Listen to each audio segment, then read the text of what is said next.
Tapos yung Merkules, So guys, may cell site din dito. sabi niya sa akin, hindi, sabi niya sa akin, sakit na yung tiyan. Tiyan niya. Siyempre, alin ang masakit? Siyempre tayong nanay, mami, pahiran mo ako ng bibisinto. Kasi sanay siya ng gano'n. Ipahid ako. Tapos mamaya, mami, ang sakit ng likod ko. Ang dami nang masakit sa kanya. Hindi, sakit. Ipahid naman ako ganyan.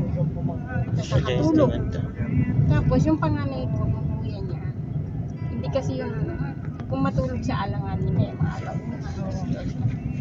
Sabi ko sa kanya, anak, antok na si Mama. Sabi ko, pakitingin mo yung kapatid mo. Tapos isingin mo ko kung anong kapatid ba. Ilan taon yung panganay mo na umano? 27. Tapos, okay na. Sige. May ginising ako ng tuwa. Kami lagyan pabalot sa iyo. 3. Ito? Mandaon. Okay. Mami. Isang ka kasi sabihin si Marso, umiiyak. Galing sa Mandaon pa puntang Balod, iyon ang daanan? Sabi ko, anak, ano Kami na masakit? ini. Ba't ka umiiyak? Dilipresan iyo, tuwian, Sakit ng tiyan ko talaga.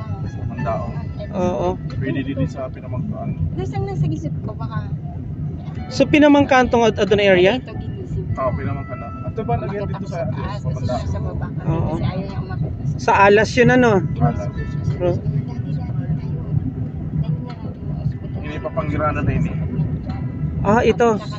Ini man ang farm ni Judge Sisi. Tourist spot man ini. Oh, amo may farm sisi. Yung time na yun, sasakyan namin, ayaw kumanta. Saan pa?